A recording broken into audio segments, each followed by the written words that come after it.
pour aider cette chaîne, partagez, likez, commentez, et puis peut-être, aidez-nous sur Tipeee. Oui, bonjour mes chers abonnés, nous sommes le 6 mars 2025, c'est la revue de presse numéro 459. Alors oui, j'ai écouté avec désespoir Monsieur Macron hier soir. Bon, c'est toujours une russophobie effroyable. Tout ça pour nous présenter finalement un plan de réarmement de notre industrie, tout simplement, qui n'est pas stupide en soi. Pourquoi ne pas réarmer? Oui, pourquoi ne pas refaire démarrer nos industries de défense? Pourquoi pas? Ça créerait peut-être quelques emplois. Peut-être. Oui, peut-être. Mais pourquoi utiliser la peur? Alors là, pour moi, c'était incompréhensible. Surtout que, rappelez-vous, Monsieur le maire nous avait dit que la Russie allait être à genoux. Alors bon, Monsieur Macron, enfin, votre ministre de l'économie s'était-il trompé? Peut-être, peut-être.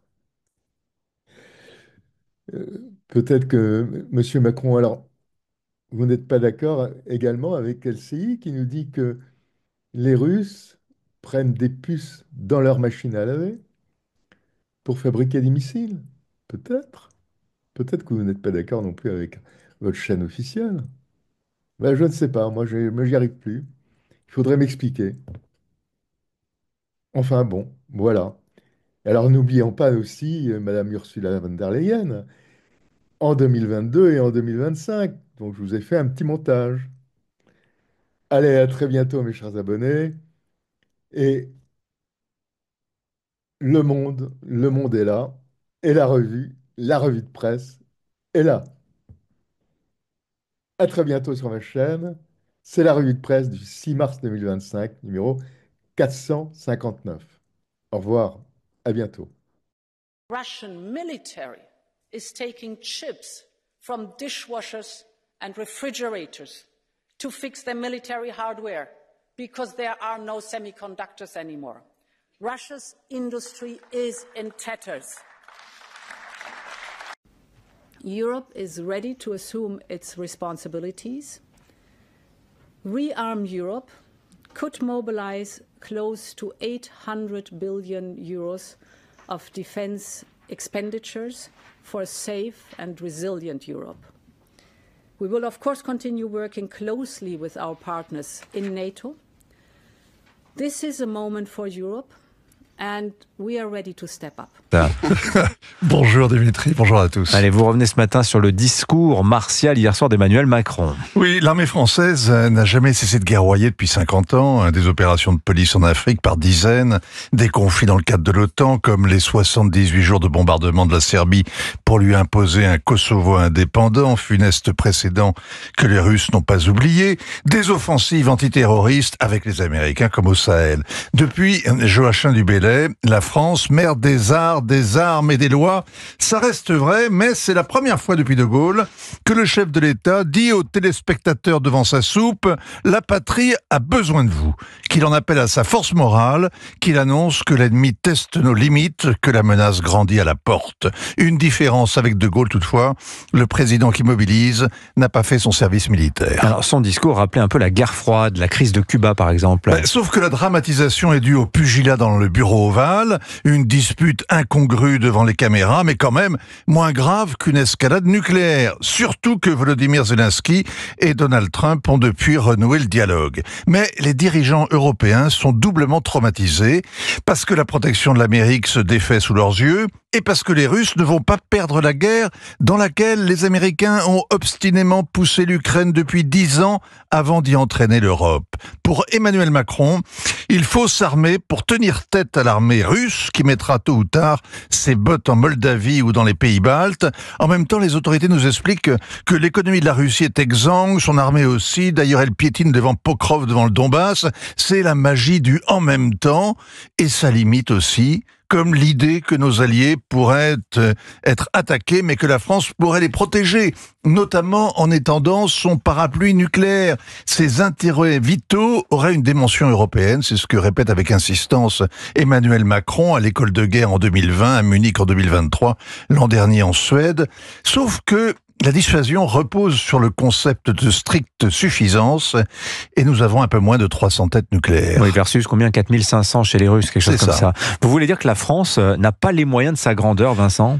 Nos ogives ne nous servent à rien contre les furieux armés de couteaux qui se promènent en ville, contre les djihadistes et les mafieux, contre le régime algérien qui a pris Boualem Sansal en otage, contre les putschistes qui nous ont chassés d'Afrique, contre les Houthis qui bloquent la mer Rouge et à rien du tout pour stopper les bateaux de migrants qui accostent aux Canaries et qui traversent la Manche. Mais la France cesse soudain d'apparaître comme l'homme malade de l'Europe si elle fait profiter ses voisins de son arsenal. Le rapprochement russo-américain permettra ce soir à Bruxelles de faire avancer le projet d'une défense européenne. Les morts en Ukraine n'auront pas été vains s'ils relancent ce vieux projet de communauté européenne de défense. Et vous n'y croyez pas, Vincent? Mais sur un malentendu, ça peut marcher, comme on dit. Ça posera un défi redoutable aux industriels français du secteur. Et c'est moins chimérique que la force européenne qui serait envoyée en Ukraine pour garantir le cessez-le-feu, les Européens n'étant pas conviés aux retrouvailles entre Donald Trump et Vladimir Poutine. Et le Kremlin n'acceptera jamais que des armées de l'OTAN stationnent en Ukraine, le doigt sur la gâchette. L'avantage de l'Europe, vous voyez, c'est d'apparaître comme un phare qui clignote dans le lointain quand l'horizon est totalement bouché. Alors, est-ce que c'est des bruits de bottes, des bruits de voix, ou effectivement des bruits, à votre avis, des bruits quand même qui annoncent des mobilisations générales, je ne dirais pas un peu partout, parce que d'un côté, on voit Trump et Zelensky, le clash de vendredi, l'apparent rabibochage d'hier, parle de paix, en tout cas Trump et Poutine vont se voir bientôt, et en Europe, c'est exactement le contraire, ou en tout cas pas du tout la même chanson, pas du tout les mêmes paroles. On se mobilise. Qu'est-ce qui se passe à votre avis? Moi, je pense que ce qui se passe, c'est essentiellement du théâtre. Vous allez voir bientôt l'interview que j'ai réalisée d'un très grand militaire, ancien des forces spéciales, Olivier Krohn, et qui est plutôt pro-ukrainien. Donc, il y a vraiment rien de commandé là-dedans ou de suspect. Et dans l'interview qui va paraître bientôt, il le fait un état des forces européennes, mais c'est lamentable. Pour un demi-milliard d'habitants, l'Union européenne, me dit-il, et il confirme ce que disent beaucoup de commentateurs, ne peut pas envoyer plus de 40 000 personnes, mais au grand maximum. Vous voulez dire attendez, Alexandre, il lui dit que toute l'Union européenne ne peut pas envoyer plus de 40 000 hommes, c'est ça? L'Union européenne plus les Anglais ne peuvent pas envoyer, mais au grand maximum, me dit-il, 40 000 personnes en même temps, parce que pour avoir 40 000 personnes en même temps et en permanence, il faut un roulement, et il faut en avoir à peu près 120 000 de disponibles, et il me dit on ne peut pas faire plus. Et alors ceux qui disent oui, on va augmenter les budgets de défense, bientôt on aura une armée européenne, mais ça se fait pas en 3 jours. On n'a pas de gros avions transporteurs, on n'a pas d'avions ravitailleurs comme on l'a vu pour la guerre en Libye, comme on l'a vu au Mali. À chaque fois qu'on fait des petites guerres contre des pays très faibles, très faciles à renverser, même là, pour quelques mois, on a besoin des avions transporteurs, des avions ravitailleurs américains au bout de quelques heures. On n'avait même pas de drones. La France est en retard sur les drones. Nous sommes incapables de livrer la moindre guerre et il faudra au moins 5 à 10 ans pour pouvoir être un peu moins pire. Ça veut dire quoi? C'est du gonflement de muscles pour avoir l'air d'être le Churchill, le leader européen qui n'est pas lâche comme les autres, etc. Et ce qui m'a le plus frappé dans ce discours, parce que augmenter les budgets militaires, c'est très bien. Faire une armée et une coopération de différentes armées européennes pour moins dépendre des Américains, c'est très très bien. Alors peut-être que c'est du mensonge et de l'exagération pour une bonne cause, mais qu'est-ce qui vous a frappé alors dans le discours, Alexandre? Vous disiez. Ce qui m'a le plus choqué, c'est rappelez-vous vers la fin. Ça m'a vraiment choqué, j'ai tout de suite compris. C'est ce que j'appelle le syndrome Georgescu ou le syndrome roumain. Il dit à la fin, toute vérité n'est pas forcément une vérité. La notion de vérité reste à définir. Il faut voir ce qu'on appelle une vérité. Et il dit, la liberté d'expression ne doit pas être n'importe quelle liberté d'expression, et parfois elle peut être limitée. On nous prépare à un syndrome roumain. Alors, le président Macron, hier, donc, il voulait s'adresser aux Français. Disons que quand on écoute le contenu de son discours, on n'est pas dans l'espoir de paix là, qui serait à portée de main dont parle quotidiennement M. Trump. Là. Et où, à l'occasion, les Français, les Anglais et d'autres parlent de paix, mais je crois qu'à court terme, on retient surtout l'idée de la guerre.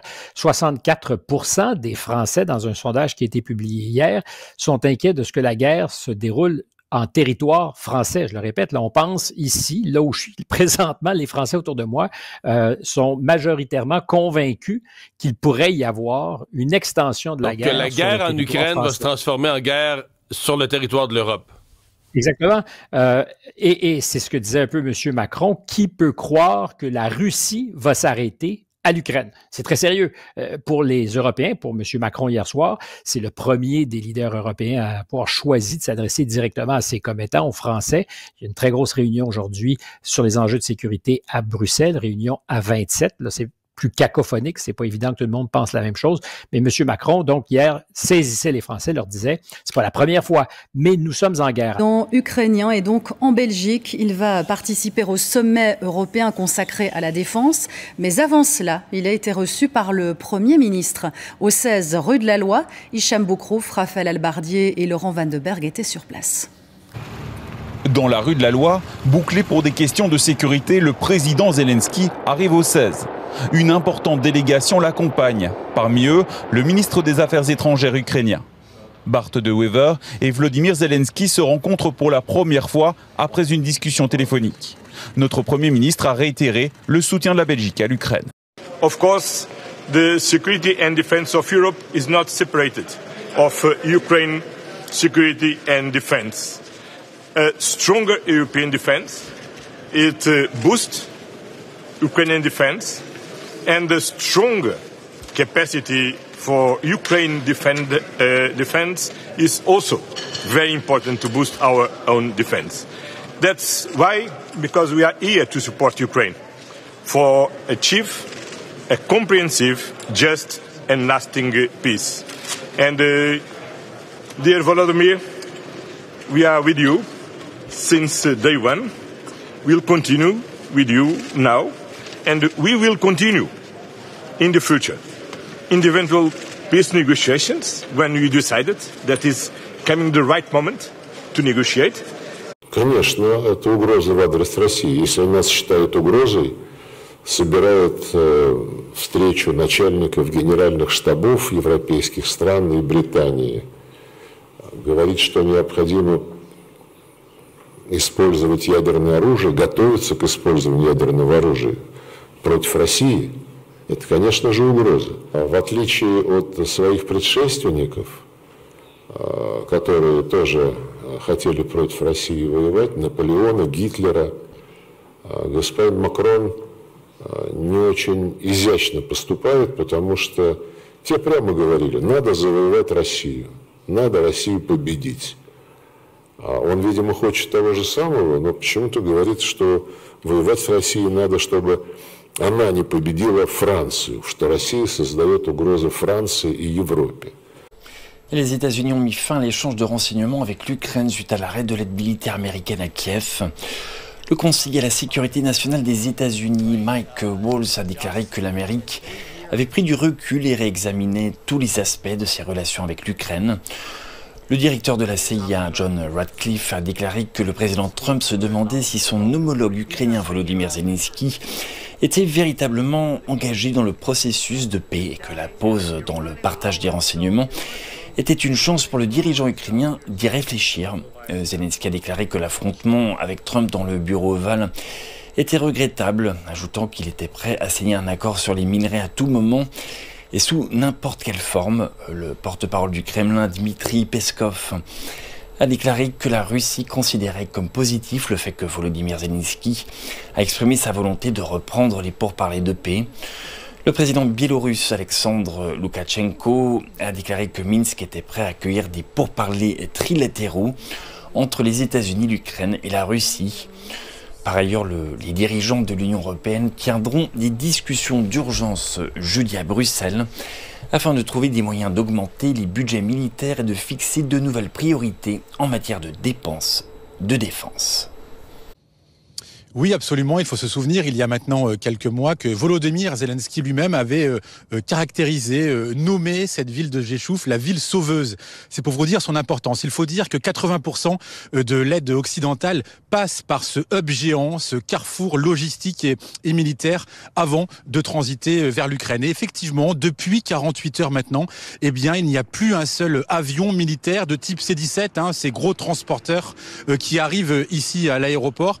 Eh bien, il y en a plus depuis 48 heures, alors que, pour vous dire, encore mardi, il y en avait plusieurs par jour en décembre et en janvier. Ça n'arrêtait pas, jour et nuit. Aujourd'hui, c'est en pause. Il n'y a plus d'aide militaire qui transite par ce hub.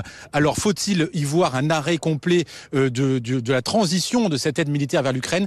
Compliqué de le dire. En tout cas, nous avons croisé quelques GI ici à Géchouf. Pour l'instant, ils sont tous là a priori. On dénombre environ 5000 soldats de l'OTAN ici à Géchouf. Donc, pour l'instant, ici, ça ne bouge pas. En revanche, pour l'aide humanitaire et militaire, eh bien, ça laisse à désirer depuis maintenant 48 heures. Les Français ont-ils été convaincus par la prise de parole d'Emmanuel Macron? Selon un sondage interactif pour LCI, 2 Français sur 3 se montrent favorables à l'augmentation du budget de la défense.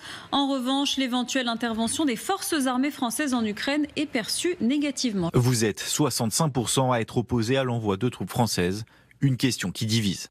Écoutez, pour moi, rien ne changé. Il veut continuer la guerre. Il nous explique qu'effectivement... Pardonnez-moi, vous voulez l'arrêter, la guerre?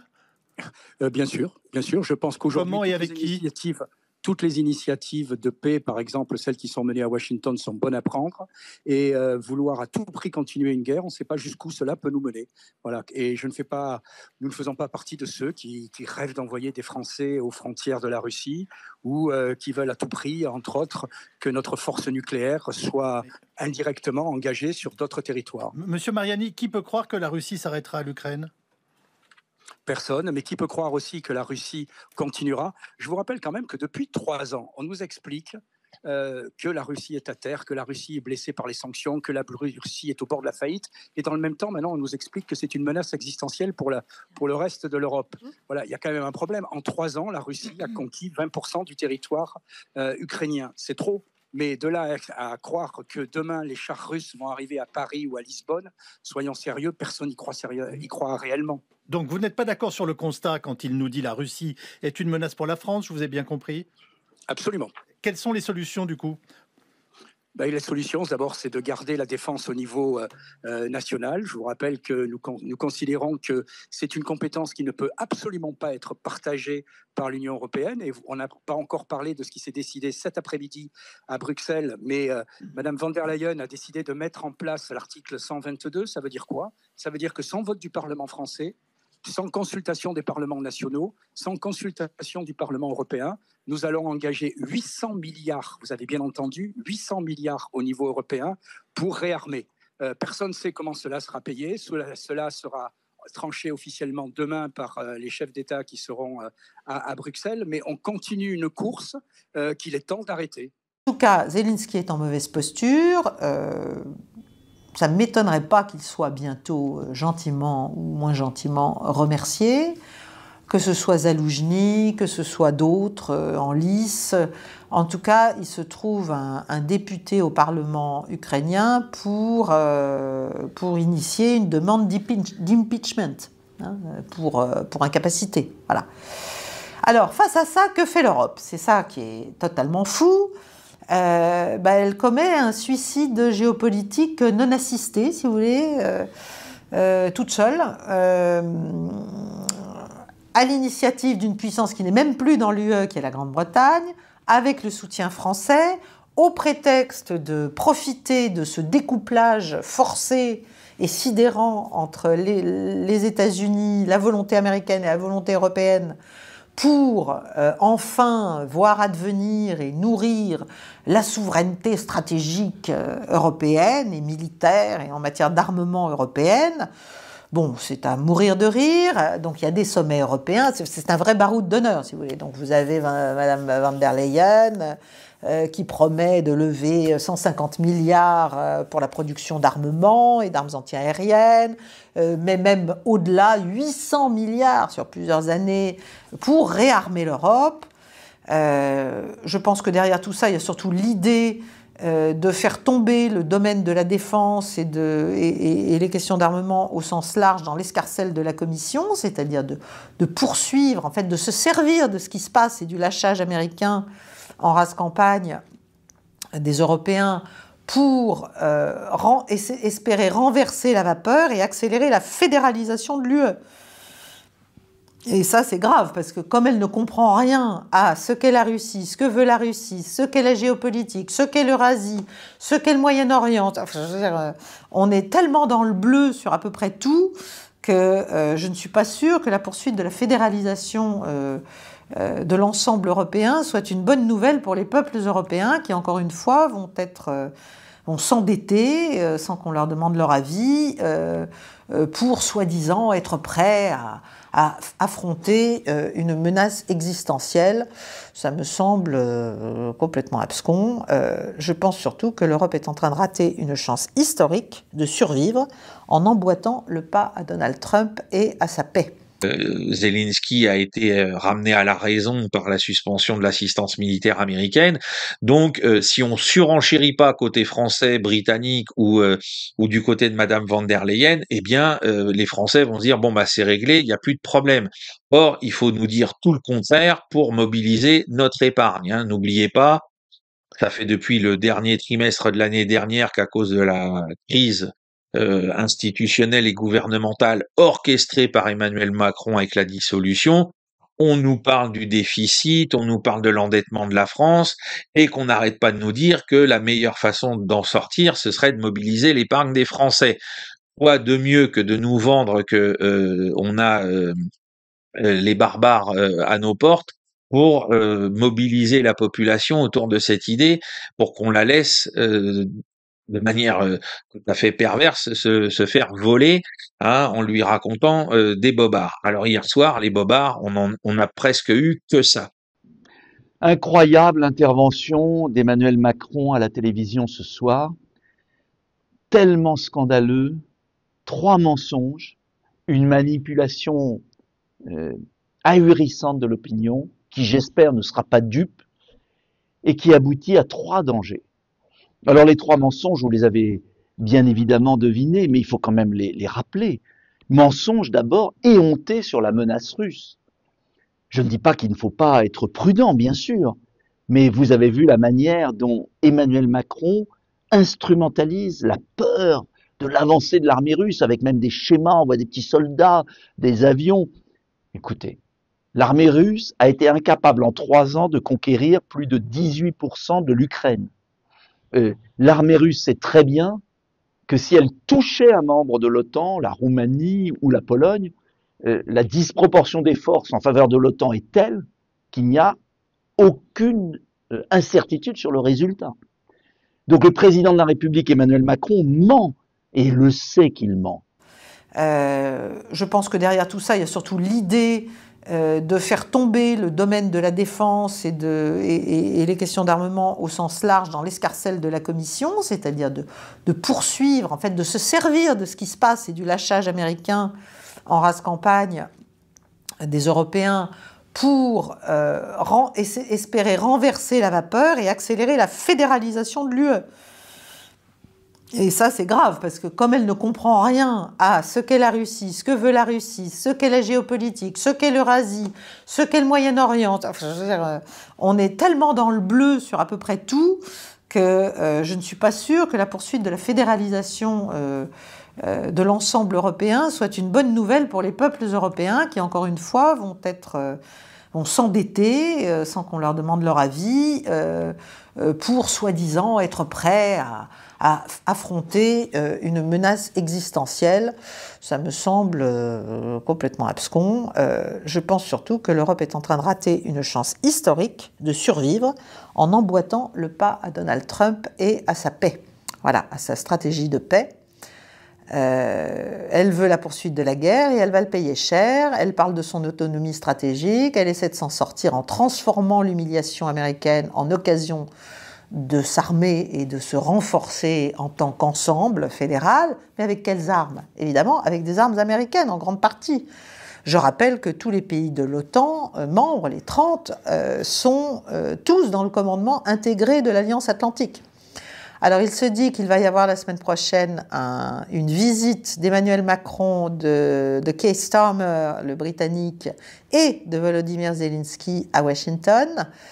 Et là, probablement, ils vont aller eux aussi plier les chines devant Washington. Et simplement, on va mettre en scène une cosmétique qui leur permette de sauver vaguement la face. C'est-à-dire que voilà, Trump ou je ne sais plus lequel de ses aides a dit qu'après tout on pourrait donner le poste de SACEUR, c'est-à-dire de commandant suprême des forces alliées en Europe, non plus à un Américain mais à un Britannique ou un Français. Que l'on pourrait trouver que c'est bien que l'Europe finalement se renforce en matière d'armement, puisque c'est elle à qui on est en train de refiler le bébé ukrainien sur le thème si vous voulez vraiment vous taper la Russie pleine face, bah faites-le. Donc ce sera le moment, à mon avis, d'une reddition en rase campagne, mais qui va être élégamment masquée par des discours martiaux et la mise en scène peut-être d'une réconciliation européo-américaine. Bref, quelques carottes. On verra ce qu'Emmanuel Macron, à titre personnel, pourrait gagner à tout cela. Il y a la Russie et la menace terroriste. Alors, on va voir tout de suite dans les points qu'il aborde dans le discours que la menace terroriste, il la nomme et puis après, il n'en parle plus. Alors que ça reste pour les Français la chose la plus évidente comme menace, puisqu'il y a toujours, et pour les Européens aussi d'ailleurs, des attentats avec des voitures lancées sur la foule par des djihadistes ou des terroristes, vous les appelez comme vous voulez, en tout cas par des gens qui sont là au nom d'une idéologie mortifère pour tuer des Européens. Que d'ailleurs, puisque on se rappelle notamment à Nice que sur les près de 90 morts, il y avait des gens de toutes confessions et de toutes origines. Mais bref, on a ça qui est là chez nous et qui continue sans arrêt, les agressions avec des types qui ont des couteaux, qui attaquent la police. On a tout ça, Macron le nomme, mais ensuite dans son discours, on n'a plus rien pour nous expliquer ce qu'il souhaite faire contre cette menace terroriste déjà en France. Il joue sur la peur de l'Union soviétique, alors que la Russie est absolument incapable, même si elle le voulait, d'attaquer la Pologne et la Roumanie. Tout ça est absolument abject, car moi je croyais qu'un président de la République ne pouvait pas mentir à ce point pour parvenir à ses fins. Il l'avait fait sur la crise Covid, il est prêt à tout, on le connaît. Deuxième mensonge sur ses partenaires européens, il a fait croire que les Anglais étaient avec lui et les autres. D'ailleurs, il a dit une phrase très intéressante, il a dit les autres pays, il l'a pas cité, parce que le Premier ministre anglais l'a désavoué le lendemain du sommet de Londres, en disant c'est faux ce que dit M. Macron sur la trêve commune. Et puis Mme Meloni a clairement dit, comme les Allemands, qu'ils n'allaient pas envoyer de troupes en Ukraine, ils sont pas fous. Et puis mensonge enfin sur Trump. On a la chance historique que Trump rompe avec les néoconservateurs américains qui ont avancé l'OTAN jusqu'à la frontière russe, qui ont semé la guerre, qui ont corrompu l'État ukrainien et qui ont instrumentalisé la souffrance du peuple ukrainien. On a la chance que les États-Unis arrêtent avec cette politique folle qui nuisait à l'Europe. On a la chance qu'il y ait une offre de paix de Trump, il faut la saisir. Là aussi, mensonge de Macron. Donc il a réussi à nous fâcher avec la Russie, les États-Unis, ses partenaires européens, mais il n'en a rien à faire. Tout ça est fait pour instrumentaliser, manipuler les Français. Et cela obligatoirement aboutit à 3 dangers. Premier danger financier, parce que vous avez vu qu'il compte pas, des dizaines de milliards d'euros. En vérité, ces dizaines de milliards d'euros, il va les prendre dans votre épargne. C'est ça qui se prépare. Qui nous demande est-ce que l'État pourrait utiliser, et cette question est beaucoup revenue, le livret A des Français pour financer la guerre. On y revient, Emmanuel. Alors, ça a été évoqué. Le Conseil constitutionnel, pour le moment antique, dit non, l'argent du livret A, c'est fait pour le logement social. Après, rien n'empêche de créer un nouveau livret qui aurait les mêmes caractéristiques que le livret A ou le livret de développement durable pour récolter cet argent. Non, mais ça prendrait du temps, le temps de créer ce nouveau livret, de mettre de l'argent dessus. Non, pour le coup, ça peut être fait assez vite. Après, il y a d'autres possibilités. Il faudrait notamment aussi, parce que là c'est pareil, on sort quand même, le renversement de perspective est terrible, c'est-à-dire qu'on sort quand même d'une période où l'objectif c'était la transition écologique, la marguerite entre les dents. On a fait exprès de dissuader tous les investisseurs d'aller vers les placements, vers les hydrocarbures, vers l'armement, etc. Donc là, il y a quelques tuyaux à rebrancher pour aussi emmener les grands fonds d'investissement vers la défense. Mais oui, il est tout à fait possible que le livret A soit Et on voit que les investisseurs l'ont perçu ces derniers jours, puisque les entreprises d'armement en bourse ont particulièrement quand on fait plus progressé. 10 à plus 20% en une journée, c'est vraiment il se passe quelque un chose. renversement historique. Alors, je ne sais pas ce que ça veut dire puiser dans l'épargne des Français, mais mobiliser l'épargne des Français pour effectivement pouvoir investir dans la défense est évidemment une piste intéressante à mettre sur la table. Je rappelle que Michel Barnier, d'ailleurs, en avait lui-même parlé. Le président de la République en a lui-même parlé. On parle également de l'épargne européenne qui pourrait être mobilisée. En tout cas, les cas, c'est un sujet de réflexion, c'est un sujet sérieux. Voilà, vous l'avez compris, mobiliser l'épargne des Français pour pouvoir investir dans la défense est une piste intéressante à envisager. Elle nous le dit tout court, Sophie Primas. Alors, Alexis Poulain, première réaction peut-être à ce discours d'hier. D'abord, qu'en avez-vous pensé ? Bon, un discours prévisible et téléphoné, où finalement il ne fait que redire les choses qu'il dit depuis des mois. Il veut absolument que la Russie soit en guerre contre la France, ou que la France soit en guerre contre la Russie, sans le dire, c'est toujours ça. Il parle de menaces existentielles, d'agressivité, de campagne d'ingérence, etc. Et dans cette stratégie du choc, pour moi, alors c'est tragique, la guerre en Ukraine qui est réelle et qui touche les Ukrainiens et les Russes de part et d'autre du front, qui tue beaucoup, est utilisée par nos leaders pour faire à peu près la même stratégie du choc que ce qu'a été la crise sanitaire du Covid. C'est-à-dire sidérer les Français, les plonger dans la peur, leur faire comprendre qu'ils sont les prochains et dire que ce sont eux qui ont les solutions. Et quelles sont les solutions ? C'est les mêmes, c'est-à-dire faire une dette astronomique, puisque le plan Rearm Europe d'Ursula von der Leyen, c'est 800 milliards d'euros, mais c'est de la dette en réalité, avec l'autorisation de s'endetter, de faire du déficit sans limite quand il s'agit de l'armement. Donc c'est nous qui allons payer encore ces conneries, pardon du terme. Et l'autre... qui allons rembourser la dette finalement. Oui, enfin, quand il parle de choix, de réforme et de courage, ça c'est la phrase clé de cette allocution. C'est-à-dire qu'il est en train de dire que pour financer le lobby de l'armement, nous allons mettre à mort l'État social et les solidarités. C'est ce qu'il dit. Il ne le dit pas comme ça, évidemment, il parle de choix, de réforme, mais courageuse. Quels vont être les choix, en fait ? C'est vite dit. C'est très simple. Vous aviez le patron du MEDEF qui était immédiatement monté au créneau pour dire que les Danois, dans le cadre de l'effort de guerre, avaient décalé l'âge de départ à la retraite à 70 ans. Bon, voilà le genre de réformes qui vont être discutées par nos grands maltraitants, que sont les Emmanuel Macron, Bayrou et le gouvernement actuel. Le Danemark, qui malgré tout a un excédent budgétaire, là où on a 6% de déficit, le Danemark a décidé de reporter à 70 ans l'âge légal de départ en retraite pour que l'économie, finalement, sache financer un effort de guerre. Donc, avec l'argument de l'effort de guerre. Avec l'argument de l'effort de guerre, explicitement. Alors, je ne suis pas en train de vous dire qu'il faut porter à 70 ans l'âge légal de départ en retraite en France. Mais ça veut dire qu'il y a un consensus dans le pays et une conscience partagée que cette situation très grave nécessite des moyens exceptionnels. Ce matin, j'en veux tellement à ces oppositions de pacotille, incapables de voir ce qui se joue et qui laissent le champ libre à Emmanuel Macron de se relancer sur la scène politique nationale et internationale, tout simplement parce qu'ils ont refusé de censurer un Premier ministre inapte qui est François Bayrou. Honte à eux. Voilà. Et donc, la proposition d'Emmanuel Macron, c'est simplement de foutre en l'air l'État social et de dire maintenant, votre argent, vous les Français, vous allez payer pour le lobby de la guerre, pour le lobby de l'armement. Et n'allez pas investir dans des actions de l'armement puisque c'est trop tard. Vous arriverez après ceux qui ont déjà compris qu'il fallait investir dans l'armement. Moi, j'ai une source qui m'a envoyé un document très drôle, un mémo pour expliquer que dorénavant l'armement rentrait dans les objectifs de développement durable. Ah oui. Donc c'était un investissement Bah oui. clean. Voilà.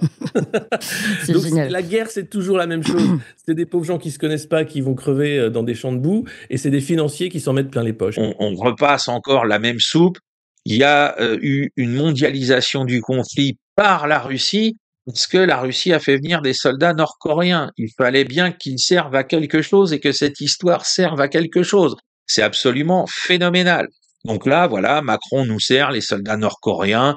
Donc, alors, ils étaient 10 000, ils devaient attaquer le 5 ou 6 novembre dernier à 10 heures. Selon LCI, on les a jamais vus.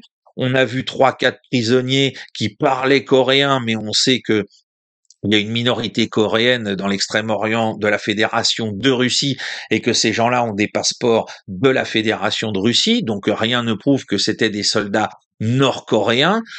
On peut imaginer que les seuls soldats nord-coréens présents sont ce sont des artilleurs qui assistent la mise en œuvre des canons de 170 mm qui ont rallié le front il y a quelques mois maintenant, et c'est tout. Ils sont à l'arrière-front. Ils sont probablement pas à portée de capture par les unités ukrainiennes, et bien évidemment, ça on n'a pas cessé de le dire, il y a probablement des états-majors, des officiers nord-coréens qui sont là en observateur pour essayer de voir ce qu'ils peuvent retenir des leçons de cette guerre de haute intensité pour leurs propres besoins. Donc encore une fois, nouveau mensonge d'Emmanuel Macron. Ensuite, il vient nous servir qu'il y a eu un viol de nos frontières pour venir assassiner des opposants russes. Alors en Europe ou en France, on ne sait pas avec Macron ce que signifient les frontières. Alors on va essayer de voir, puisqu'au début il parle du fait que la Russie viole nos frontières, j'espère qu'il parle de celle de la France. Et je n'ai trouvé aucune référence d'assassinat d'opposants politiques russes en France depuis que l'opération militaire spéciale a commencé il y a 3 ans. Donc on est encore là dans des déclarations gratuites qui n'ont aucun sens, aucun sens. Sinon, bien sûr, de faire peur, parce que une fois de plus, c'est comme pour les pertes. Si vous dites il y a eu 1 million de morts et de blessés, vous faites quand même la distinction en disant voilà, tant d'Ukrainiens, tant de Russes. Ne serait-ce que même pour insister sur le nombre de pertes du côté ukrainien pour faire pleurer la ménagère. Là, c'est pareil. Si vous dites qu'il y a des gens qui sont venus assassiner des opposants russes en France ou en Europe, vous dites oui, un tel. Là, rien du tout. Et ensuite, qu'est-ce qui vient nous servir? Que la Russie a truqué des élections en Roumanie et en Moldavie. Alors, je ne vais pas refaire tout l'historique de tout ça, mais on sait très bien qu'en Roumanie notamment, alors déjà en Moldavie, c'est la candidate de l'UE, pro-UE, qui a gagné. Alors les élections truquées, on repassera. Et puis en Roumanie, on sait très bien ce qui se passe. Je vous renvoie d'ailleurs au partage des informations que Erwan Castel nous a données là, c'était hier, je crois, sur le fait que Madame von der Leyen avait insisté clairement pour que Georgescu ne puisse même pas se représenter, et en faisant du chantage. C'est-à-dire, si Georgescu se représente aux prochaines élections, qui vont être bien sûr réorganisées, présidentielles, eh bien, l'UE coupe le robinet d'euros pour la Roumanie et son développement économique. Il compte pas. Des dizaines de milliards d'euros. En vérité, ces dizaines de milliards d'euros, il va les prendre dans votre épargne. C'est ça qui se prépare. Et pas seulement pour les armes, pour combler les trous béants qu'il a laissés. Plus de 1000 milliards de dettes. Danger en matière de sécurité. Ah oui, vous avez vu, ça y est, la forfaiture. Il veut partager la force de dissuasion avec l'Allemagne. Et il dit, aux yeux de tous les Français, je le déciderai tout seul. C'est la prérogative du président de la République. Ça va pas passer dans le Parlement. Et ça va pas passer dans le peuple. Et ça met en danger les Français. Puisque ça veut dire que l'intérêt vital désormais, c'est plus la France. C'est l'Allemagne, et puis demain les autres. Et s'il y a un conflit des autres avec la Russie, eh bien, Macron dit qu'il enverra la bombe atomique. Et ça veut dire qu'il va sacrifier son propre peuple pour des intérêts qui ne sont pas les nôtres. Cet homme est dangereux. La deuxième chose qui fait aussi parallèle à tout ça, c'est que je rappelle que le dernier État qui avait relancé son économie par l'économie de guerre, c'était l'Allemagne en 1933, qui avait fait une remontée spectaculaire économique après une crise économique très grave en armant l'Allemagne de façon accélérée. Donc ça aussi, petit parallèle, l'industrie de la défense, effectivement, ça marche bien. Au parallèle aussi avec l'Allemagne, nos amis macronistes nous parlent régulièrement d'attention à l'Ukraine, nous sommes à la veille des accords de Munich de 1936. Non, je le répète haut et fort encore aujourd'hui, nous sommes plutôt à la veille de 1914 où des gros industriels et des financiers veulent du pognon en sacrifiant nos vies. Et pour ça, ils ont été prêts à assassiner Jaurès. Ne nous trompons pas de guerre mondiale. Ensuite, nous avons encore des choses qui ne vont pas dans ce discours. Quand Emmanuel Macron dit « c'est pour la défense de l'Union européenne ». Non, faux. Je rappelle toujours, la Chypre est dans l'Union européenne depuis 2004. Son territoire est envahi à 50% par la Turquie depuis 1974. Et pourtant, on va s'allier à ceux qui ont envahi un de nos États pour aller en Ukraine, parce que la Turquie est invitée à Londres et partout. C'est incroyable. Donc, encore une petite hypocrisie. Nous continuons sur l'épargne des Français qu'on veut piller pour payer la guerre. Mais c'était déjà dans la loi de finances de 2024. Ils sont très prévoyants, les macronistes, pour voler l'argent des gens. En 2024, ils avaient déjà actionné, en disant, par 49.3, donc en fin 2023, que les livrets A pourraient servir à la défense de l'industrie de l'armement. Donc, les gens qui mettaient dans des livrets A en tant que petite gestion pour faire leur truc, on leur avait déjà dit, on va prendre votre argent pour faire des armes et des bombes. Parce que la menace actuelle, elle n'est pas très importante, parce qu'on nous dit les Russes, ils font tout ça, mais en même temps, les experts de plateau, ça fait 3 ans qu'ils vous disent que les Russes se battent avec des pelles, des puces de machines à laver récupérées dans le pillage des supermarchés ukrainiens, et que ma foi, ils progressent pas, ils avancent pas, c'est des nuls, ils savent pas se battre, etc. Mais ils seraient prêts à atteindre nos frontières. Alors il faut justifier ce mensonge, il faut justifier ce double langage, et on commence en nous disant oui, la Russie maintenant elle a un budget de la défense qui est de 40% de son PIB. Oh bah tiens, comme c'est bizarre, 40% c'est l'augmentation du budget russe de la défense. Il a augmenté de 40% l'année dernière, et donc il est aujourd'hui à 7,5% du PIB. Il représente pas 40% du PIB, il a augmenté de 40%. Alors du coup, pour Emmanuel Macron, c'est pas grave, vous gardez le 40% et vous dites que c'est le budget des dépenses de défense russes. Et comme ça, vous faites peur aux gens, parce que les gens ils vont se dire quoi, les Russes, ils dépensent presque la moitié du budget de la Fédération de Russie pour acheter des armes ou pour en fabriquer. Donc effectivement, là, ça fait très peur. En fait, c'est pas du tout le cas, c'est juste l'augmentation, 40%, c'est le chiffre de l'augmentation du budget de la défense russe. Et derrière, on vient ensuite avec un beau petit tableau vous dire, regardez, grâce à cette augmentation, les Russes aujourd'hui, ils ont tant de chars et tant d'avions de chasse, et puis dans 5 ans, ils en auront tant d'autres. Alors là encore, on rigole parce que le graphique qui était proposé nous dit que les Russes auraient 4000 chars aujourd'hui et 1200 avions de chasse. Pas tous les avions de la flotte aérospatiale, des forces aérospatiales russes. Non, juste des chasseurs. Alors chasseurs, intercepteurs, avions multirôles, etc. Ils en auraient 1200. Alors, pour ces deux chiffres-là, 4000 chars, on se dit mais c'est pas possible parce que tous les gars payés par USAID, Oryx, Bellingcat et compagnie, eux, ça fait des mois qu'ils nous disent, ça fait 3 ans qu'ils nous disent que les Russes, ils ont perdu quasiment justement 4000 chars depuis le début de l'opération militaire spéciale. Alors, ils les auraient trouvés où, les 4000 chars dont ils disposent aujourd'hui? Parce que de l'autre côté, on nous dit ah bah oui, mais l'industrie et l'économie russe, ils souffrent des sanctions, donc ils n'arrivent pas à produire correctement en nombre. On voit bien que tout ça se casse la figure en termes de narratif quand on confronte les différents éléments. Et aujourd'hui, les dernières estimations proposées par l'état-major ukrainien, par Syrski lui-même, en fin d'année dernière, c'est de nous dire que les Russes n'ont que 3500 chars au total. Et pas 3500 chars en Ukraine, et que bien évidemment ils sont obligés de piocher dans des stocks qui sont faits de matériel, de briques et de broc, des vieux T-64, etc. Voilà. Et en ce qui concerne les avions, les chasseurs, ou ce qu'on peut qualifier ou considérer comme tels, eh bien selon le World Directory of Modern Military Aircraft, on a un chiffre de 1008 chasseurs pour l'année 2024, à la fin de l'année 2024. Sauf que là, Macron joue à un jeu dangereux, c'est-à-dire qu'il veut faire la guerre sans la faire, toujours avec l'idée de soutenir les Ukrainiens, mais le risque, c'est l'escalade, évidemment. Le risque, c'est d'emmener la France dans un engrenage dont nous ne voulons pas. Dont nous ne voulons pas. C'est important de dire que malgré les sondages, malgré la propagande médiatique qu'on peut voir dans les médias mainstream, les Français sont contre cette guerre, sont contre l'envoi. Le dernier sondage, là, 65% des Français se sont dit pas convaincus par le discours d'Emmanuel Macron et ne veulent pas qu'on envoie des soldats français sur le front ukrainien. Heureusement que c'était pas très convaincant ce discours. C'est de l'enfumage. Alors ça plaît beaucoup aux va-t-en-guerre macronistes et aux fans de BHL. C'était un discours formidable. Alors là, vous aviez tous les Bernard Guetta, tous les jeunes avec Macron qui étaient en pamoison devant le discours en disant mais oui, tel un Charles de Consigny prêt à aller mourir pour le président Macron dans les tranchées ukrainiennes. Mais qu'ils y aillent. J'ai envie de dire, vous savez, il y a une légion étrangère ukrainienne qui recrute.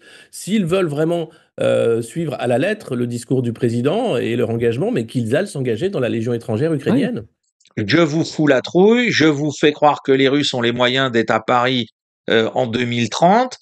Moi, je dis 2030, je les attends depuis le mois de mai 1980, quand j'avais tout juste 10 ans, et qu'on me disait si Mitterrand il gagne, il y aura les chars soviétiques sur les Champs-Élysées. Moi, je pensais que j'allais enfin voir des T-72 ou des T-80. Ils sont pas arrivés déjà à l'époque, et là, je pense qu'on les verra pas non plus dans 5 ans, parce que l'armée russe, quelle que soit l'augmentation de ses moyens, quelle que soit l'amélioration de sa capacité à combattre, etc., dont on n'a pas eu de cesse de parler ici, son ambition, c'est certainement pas déjà même de dépasser les frontières de l'Ukraine et alors d'envahir la Pologne ou l'Allemagne. Alors Paris, n'en parlons même pas. Voilà, donc le but, c'est de nous faire bien peur, de rassurer quand même l'opposition en disant vous inquiétez pas sur la dissuasion, les discussions qui ont lieu, on reste maître à bord, c'est toujours nous qui serons les patrons de cette dissuasion nucléaire. Et par contre, en ce qui concerne donc nos moyens industriels, il va falloir faire un effort financier, il va falloir investir, au détriment, on s'en doute bien, de l'hôpital, de la justice, de l'école, etc., de la recherche aussi. Et puis, comme ça, on va pouvoir continuer la gabegie comme sous les effets de la Covid. C'est-à-dire que là, on voit que la guerre, le prétexte de la guerre, c'est exactement comme la Covid. On continue l'endettement, on continue de vider les caisses et la substance vive de la nation à travers donc l'économie des Français, les économies des Français, et puis voilà.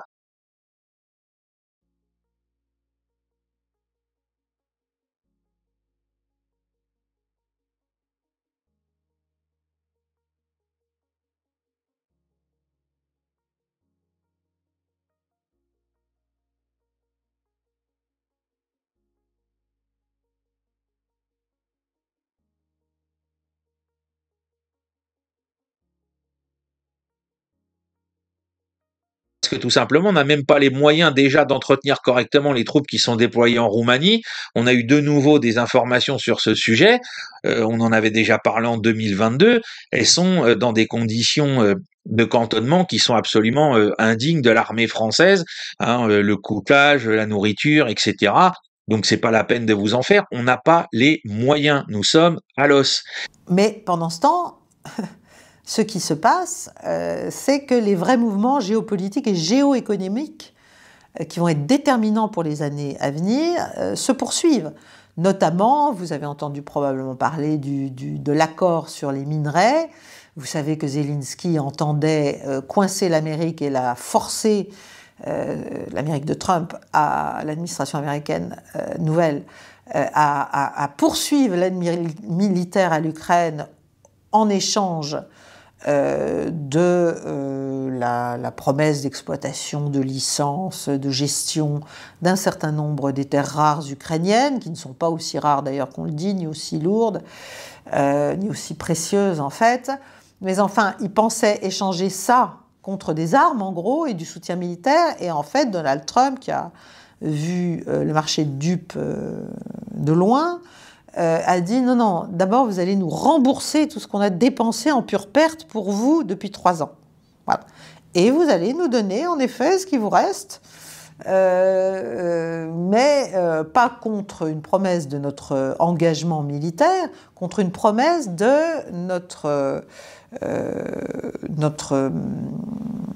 installation, l'installation de nos entreprises, de nos intérêts en fait américains dans votre pays. Et ce sera ça, vos garanties de sécurité. Et en gros, c'est un peu à prendre ou à laisser.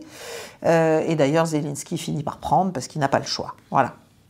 Donc, si vous voulez, ce qui est quand même fascinant, c'est qu'au moment où les États-Unis sortent enfin du marasme stratégique, se remettent dans le jeu, restaurent leur attractivité, y compris aux yeux de certains Européens, plus réalistes que d'autres, les Hongrois, les Slovaques, les Italiens et les Polonais, à mon avis, de plus en plus, au moment où ils disent qu'il faut être lucide, il faut être réaliste, il faut voir plus loin, plus grand, eh bien, c'est le moment que choisit l'Europe pour dire qu'elle veut faire face à la menace existentielle russe, elle veut se mettre en état de pouvoir se défendre souverainement, ce qui ne sera évidemment pas le cas, puisqu'elle reste étroitement liée à l'OTAN, même si sa cure était demain britannique ou français. Et donc, l'Europe veut la guerre au moment où l'Amérique fait la paix. Voilà. Plus idiot que ça, tu meurs. Hein. Excusez ma familiarité, mais bon. Rivka est encadré en rouge, Constantinople donc encadré de pointillés rouges puisque les combats font rage à l'intérieur donc de la localité. Les Russes ont conquis, vous le voyez, la zone jaune-orangée à l'ouest d'Oulakli, ce qui leur permet de menacer encore Constantinople sous deux axes, hein, depuis le sud et depuis l'est. Et puis donc à l'ouest d'Andrivka, on voit que la progression des Russes se poursuit vers l'ouest en direction d'Oleksivka et que les combats ont maintenant atteint la périphérie orientale d'Oleksivka, pardon. Et vous voyez par rapport aux pertes qui sont revendiquées par les Russes, hein, que les Russes dans ce secteur revendiquent avoir tué 600 soldats ukrainiens, d'avoir détruit 5 véhicules blindés d'infanterie, donc 4 Bradley, et un M113, ainsi que 3 Max Pro et 2 pièces d'artillerie. C'est le niveau de perte le plus élevé pour la journée d'hier sur l'ensemble du front. Alors, ça ne veut pas dire que c'est devenu le front principal. Je rappelle qu'on est au sud de Pokrovsk et que la majorité des efforts russes se situent dans cette zone en général et que le secteur dit de Kurakovo Andrivka est le secteur secondaire par rapport à Pokrovsk, qui reste, lui, le point de Schwerpunkt principal de l'armée russe. Et là, on voit qu'au niveau des combats, eh bien, les pertes nous indiquent que c'est bien un endroit où se déroulent des combats de très haute intensité, rien que pour la journée d'hier. François Langlais, alors on parle beaucoup, on le disait, de Russie et des États-Unis, mais attention, il ne faudrait pas oublier la Chine, hein, qui scrute d'ailleurs attentivement tout ce qui se trame en ce moment du côté de Washington. Oui, et il y a 36 heures, la Chine a envoyé un signal très clair. Hein. C'était la vente des ports du canal de Panama à un fonds d'investissement américain, BlackRock. Alors, on sait que Trump voulait récupérer le contrôle de cet axe maritime essentiel pour le commerce. Et Li Ka-shing, c'était le propriétaire, un milliardaire de Hong Kong. Il a vendu pour plus de 20 milliards d'euros ces deux ports en quelques jours, enfin ces deux ports et d'autres. Ça n'a pas pu se faire sans l'assentiment de Pékin. C'est symbolique évidemment, mais il y a eu d'autres signaux de ce genre ou pas de la part Oui. Réponse quand même assez modérée aux droits de douane. Hein. On les a pas beaucoup entendus, les Chinois. Puis on pourrait citer aussi l'accord de la Chine pour vendre aux Américains le chinois TikTok, au moins la partie américaine. Encore une demande de Trump. Mais François, pourquoi la Chine se montre-t-elle si accommodante, si j'ose dire ? D'abord, Pékin est mieux les républicains, de tout temps, parce qu'elle prend les démocrates pour des menteurs et des donneurs de leçons sur les droits de l'homme. Mais cette fois-ci, la situation géopolitique s'est complètement retournée et la Chine a pas mal à perdre. Elle donne donc des gages, le temps d'évaluer la situation. Vous dites la Chine a pas mal à perdre, mais qu'est-ce qu'elle a peur de perdre ? L'alliance avec la Russie, c'est la clé. Hein. Ouais. Le rapprochement de Trump vis-à-vis de Moscou, on le disait ici même la semaine dernière, il est destiné à casser cette alliance pour isoler la Chine. Ce que la Chine redoute de voir disparaître, c'est l'accès privilégié aux matières premières russes, l'énergie, qu'elle achète à prix cassé, l'accès physique à l'Arctique, essentiel pour la Chine, c'est pas une puissance arctique. Et elle en a besoin du point de vue stratégique et commercial, les technologies militaires russes, assez avancées, et puis bien sûr, le soutien au Conseil de sécurité de l'ONU sur tous les intérêts chinois. Tout ça, ça pèse quand même très très lourd. Je vous entends, mais ce que je comprends pas, c'est pourquoi la Chine perdrait tout ça ? Pourquoi les menacer là-dessus ? Tout simplement, Thomas, parce que ce qu'elle avait à vendre en contrepartie de tout ça à la Russie, c'était de la sortir de son isolement et d'atténuer les effets des sanctions occidentales. Si la Russie n'est plus isolée et qu'elle fait du business avec les États-Unis de Trump, l'alliance que propose Pékin perd quand même une grande partie de son intérêt. Pékin est donc le grand perdant de l'élection de Trump. Alors, à moyen terme, pas forcément. Et c'est pour ça que les Chinois sont prudents. D'abord, il y a Taïwan, en principe protégé par les États-Unis, que la Chine veut récupérer. Si Trump était aussi aidant avec Taïwan qu'il a été avec l'Ukraine, tous les espoirs sont permis à Pékin. Ensuite, il y a la brutalité de Trump vis-à-vis de ses alliés, qui ouvre un champ stratégique large à la Chine. Elle va pouvoir tenter de construire de nouvelles alliances. En Europe, tout particulièrement. Vous noterez que, la semaine dernière déjà, le ministre des Affaires étrangères espagnol appelait l'Europe à redéfinir sa politique vis-à-vis de la Chine, plutôt que de singer l'Amérique, et ça n'est peut-être que le début. Merci beaucoup François. Et la Maison-Blanche a confirmé que Washington avait engagé secrètement des discussions directes et sans précédent avec le Hamas. Dirigé par l'envoyé spécial américain pour les otages Adam Boehler, ces rencontres marquent une rupture nette avec une politique des États-Unis vieille de plusieurs décennies qui s'oppose à toute négociation avec des groupes qu'il considère comme des organisations terroristes. Le président Trump a averti le Hamas qu'il devrait payer l'enfer si le groupe militant ne libérait pas immédiatement tous les otages. M. Trump a menacé le Hamas d'en finir avec lui s'il ne se conformait pas à ses exigences. Israël a déclaré avoir communiqué sa position aux États-Unis sur les pourparlers sans donner plus de détails. Le Premier ministre israélien Netanyahou a chargé son nouveau chef militaire Eyal Zamir de remporter la victoire sur chacun des fronts de la guerre israélienne. Si vous voulez, ce qui est de plus en plus clair, c'est qu'il y a un lien. C'est que ce grand marchandage global dont je vous parle déjà depuis un certain nombre d'émissions va bon train et que le dernier sujet sur lequel il va bon train, c'est le soutien, l'aide que pourrait bien apporter la Russie à l'amélioration de la relation entre les États-Unis et l'Iran. Voilà. Alors, c'est évidemment, ça paraît comme ça un peu étonnant, un peu trop, mais pourtant, Poutine va aider Trump très probablement à mettre en œuvre une détente avec l'Iran et aussi avec Israël. Alors là encore, bien sûr, ça part de l'adage « faire de nécessité vertu ». C'est la contrepartie offerte par Poutine à l'approche très pragmatique et très favorable aux intérêts russes qui est celle prise par Donald Trump en Ukraine, puisque Moscou veut aussi la fin de la guerre, veut en finir. Mais si ça marche, c'est-à-dire que si les Russes aident vraiment les Américains à trouver un grand deal au Moyen-Orient avec les Iraniens, les Saoudiens, les Israéliens et les autres, les Émiratis, les Qataris, etc., ça va complètement transformer la géopolitique de cette partie ouest de l'Eurasie et débloquer des opportunités géoéconomiques colossales pour les Russes et pour les Américains et bien sûr pour les Iraniens aussi. Tout le monde va y être favorable et tout le monde a beaucoup à y gagner. Bon, d'abord, il y a eu des déclarations russes. Dmitri Peskov, porte-parole du Kremlin, comme vous le savez, a clairement dit, il y a quelques jours, que la Russie était prête à faire tout ce qui serait en son pouvoir pour aider les États-Unis et l'Iran à résoudre tous les problèmes qu'ils avaient entre eux à travers une approche diplomatique, à travers des négociations. Cette déclaration de Peskov a été renforcée par celle d'Ushakov, dont vous savez que c'est l'un des conseillers politiques les plus proches de Vladimir Poutine, qui a dit que la Russie et les États-Unis avaient décidé de tenir des pourparlers sur l'Iran dans un futur proche. En fait, il se dit que c'est Trump qui aurait demandé son aide à Poutine pendant leur appel téléphonique en mi-février, qu'ensuite ils en avaient, leur représentant en avait parlé à Riyad pendant le premier round du sommet. Et donc, il est clair que Trump a besoin de Poutine sur l'Iran.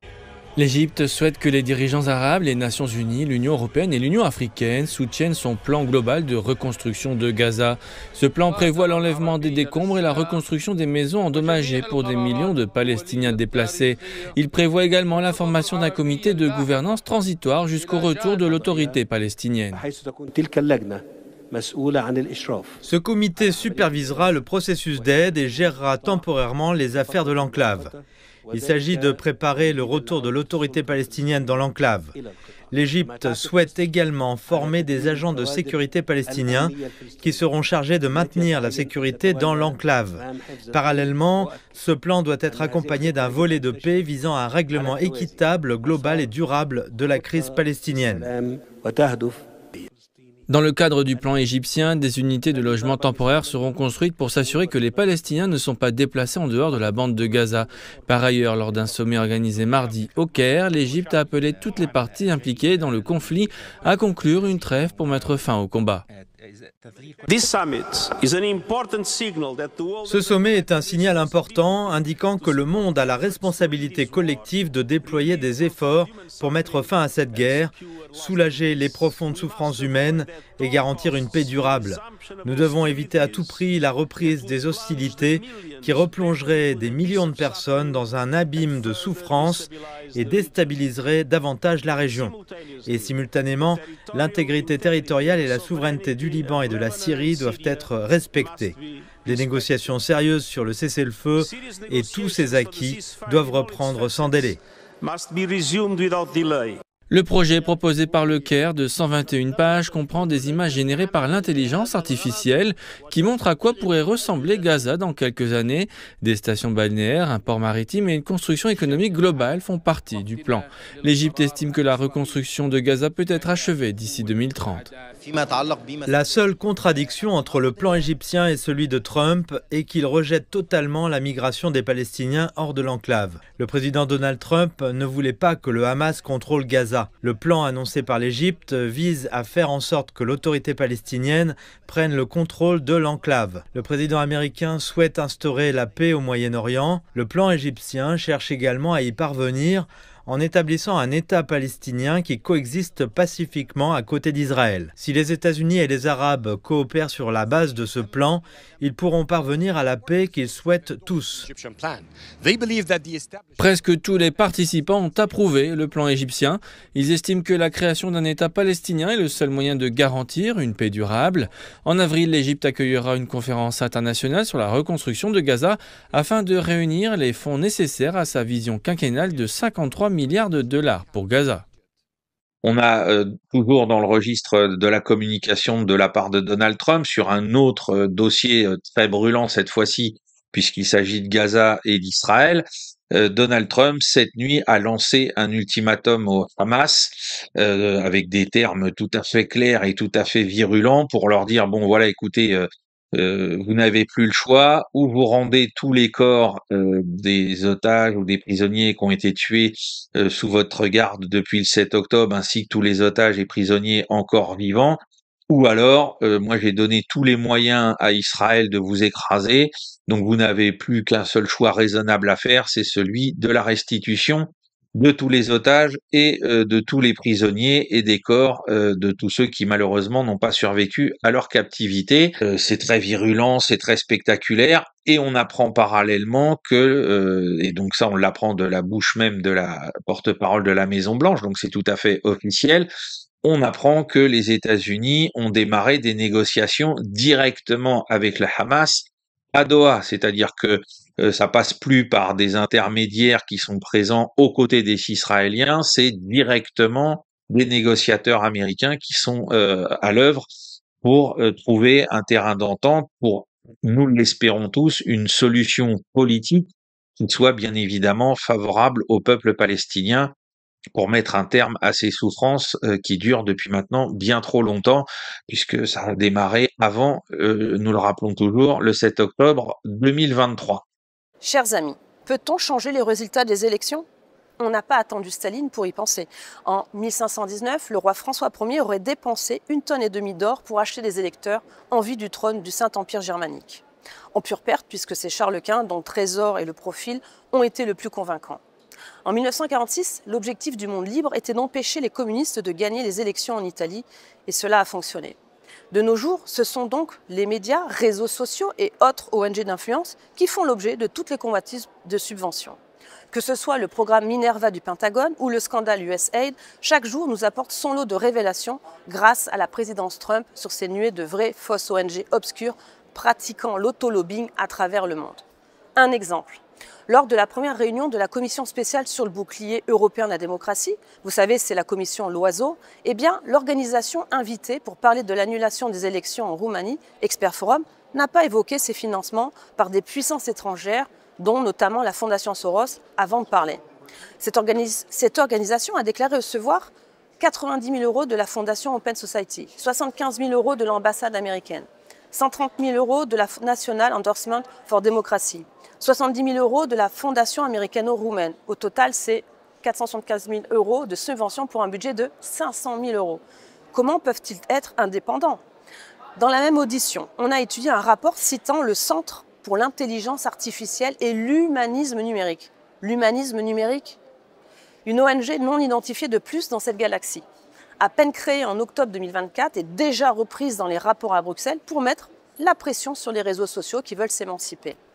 Aujourd'hui, après le Brexit, les 2 triomphes de Trump, la caste ne veut plus d'autres surprises, ils sont prêts à tout. En Roumanie, ils ont annulé les élections puis fait arrêter le candidat qui avait gagné le 26 février 2025. Vraie preuve? Fausse preuve? Qui croire? J'ai déposé une proposition de résolution pour appeler la Commission européenne à ne pas interférer dans les élections nationales. À Paris, à l'Assemblée nationale, la caste des socialistes, faux écolos et des ministres de la fausse santé veut aussi instrumentaliser le DSA pour mettre la pression sur les réseaux sociaux via des sanctions pour protéger l'Europe du projet culturel et idéologique d'Elon Musk et de Donald Trump. Un électeur du Texas ne doit pas influer sur les choix d'un électeur français. Mais bon, quand c'était Obama qui appelait à voter Macron 3 jours avant les présidentielles, cela ne les gênait pas. C'est bien l'indignation à sens unique de cette caste.